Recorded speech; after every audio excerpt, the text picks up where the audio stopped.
Hello my dear student. आइए बच्चों, आज हम लोग डिस्कस करने वाले हैं डिफरेंशिएशन। ये कुछ आपको दिख रहा होगा, D something bye D x, है ना।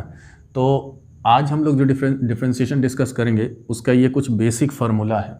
ठीक है बच्चों, सबसे पहला फार्मूला है X to the power N by D X, D X to the power N by D X. इसको हम लोग लिखते हैं N X to the power N minus one. इसका मतलब ये हुआ बच्चों कि जो x पे पावर रहेगा उस पावर को पहले यहाँ लिखेंगे, फिर उसी पावर में से 1 माइनस करके पावर में लिख देंगे। इसको अभी हम क्वेश्चन करेंगे, उसमें चीज़ें बहुत क्लियर हो जाएंगी।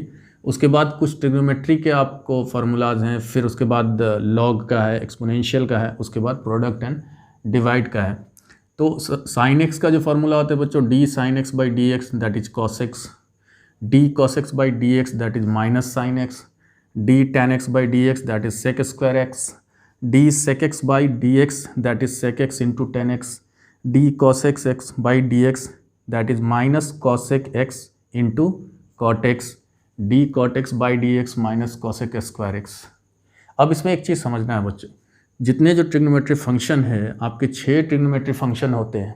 ठीक है, जितने जो ट्रिग्नोमेट्री फंक्शन है जब आपका डिफरेंशिएशन का उसमें लिखना होता है कि इसका डिफरेंशिएशन क्या होगा, तो उसमें माइनस प्लस कैसे चेक करेंगे। तो आप ध्यान दीजिएगा, जिसका आप डिफरेंशिएशन करने जा रहे हैं अगर वो सी से स्टार्ट हो, जैसे कॉस हो गया, कॉसेक हो गया और कॉट हो गया, अगर वो सी से स्टार्ट हो रहा है बच्चों तो उसका जो आंसर आएगा वो आएगा माइनस कॉसेक कॉस एक्स का minus sine X, cosec X का minus cosec X into cot X, cot X का माइनस कॉसेक स्क्वायर एक्स। मतलब ये आपको याद रखना है कि जो भी फंक्शन c से स्टार्ट हो रहा है उसका डिफरेंशिएशन हमारा माइनस होगा। ठीक है बच्चों, इसके बाद log x का differentiation 1 by X, E to the power x का differentiation E to the power x। और अगर कोई दो फंक्शन का मल्टीप्लिकेशन फॉर्म में दिया हुआ हो और उसे कह रहा है आपसे डिफरेंशिएट कीजिए, मतलब ये कि कोई एक फंक्शन यहाँ पे u दिया है और कोई एक फंक्शन v दिया है, ये अलग फंक्शन है बच्चों, ये अलग फंक्शन है u इंटू वी। तो आपको पहले फर्स्ट फंक्शन को डिफरेंशिएट करना है, सेकंड को वैसे ही मल्टीप्लाई करना है, फिर उसके बाद फर्स्ट को वैसे ही छोड़ देना है और सेकंड को डिफरेंशिएट करके उसमें मल्टीप्लाई कर देना है और फिर ऐड कर देना है।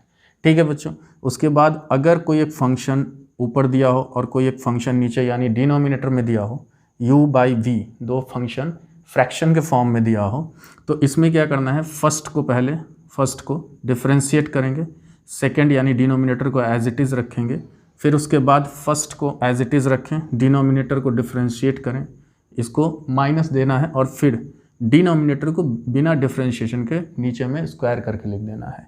ये कुछ बेसिक फार्मूला है बच्चों डिफरेंशिएशन का।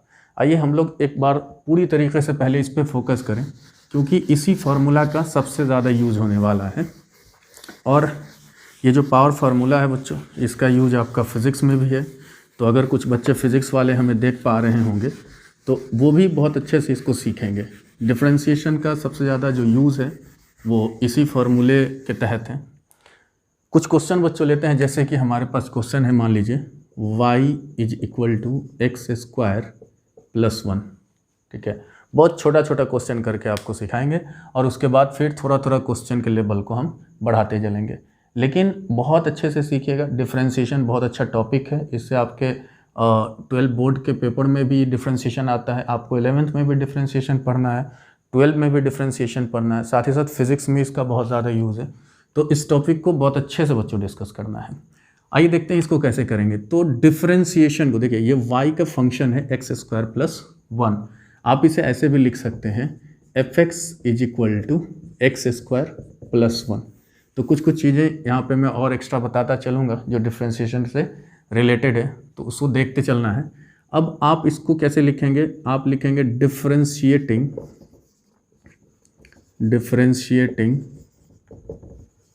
With respect to x। मतलब ये बच्चों कि ये जो फंक्शन दिया हुआ ये x का फंक्शन है। ठीक है, तो हमें उसी के रिस्पेक्ट में डिफरेंशिएट करना है इसे।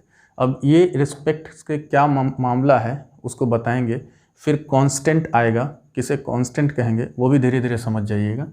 तो हमें डिफरेंशिएट करना है x के रिस्पेक्ट में, तो हम लिखेंगे dy, किसको डिफरेंशिएट कर रहे हैं, y को, dy किसके रिस्पेक्ट में बच्चों, x के, तो नीचे लिखेंगे dx।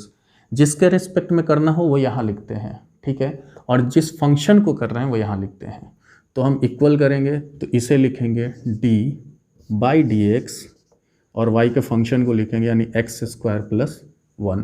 ठीक है बच्चों, अब ये जो d बाई डी एक्स है इससे दोनों को देना है, तो हम लिखेंगे d X square by D X plus d 1 by D X. ठीक है, अब एक चीज़ समझिए, x to the power 2 x to the power n, तो हमें क्या करना होता है बच्चों, पावर को यानी n को पहले लिखना होता है, उसके बाद इस पावर में से 1 माइनस करके लिख देना होता है। तो हम क्या करेंगे, इस पावर को यानी 2 को पहले लिखेंगे, उसके बाद इस पावर को कैसे करेंगे 2 माइनस 1, बिल्कुल इस फार्मूले के तहत। ठीक है बच्चों, प्लस ये नंबर है, नंबर यानी कांस्टेंट। तो एक चीज़ समझ लीजिए कि d कांस्टेंट, जिसे मैंने फार्मूला में नहीं लिख पाया था मैं, d constant by D X, याद रखिएगा ये होता है बच्चों 0, d constant by D X this is equal to 0। तो कोई भी कांस्टेंट की वैल्यू 0 होता है अगर उसे डिफरेंशिएट करेंगे तो हम यहाँ पे लिखेंगे 0। अब यहाँ पे देखिए क्या आंसर आ रहा है हमारा 2x और ऊपर में 2 माइनस 1 कितना 1। तो पावर को लिखें या ना लिखें कोई फ़र्क नहीं पड़ता, ज़्यादातर नहीं ही लिखते हैं पावर को।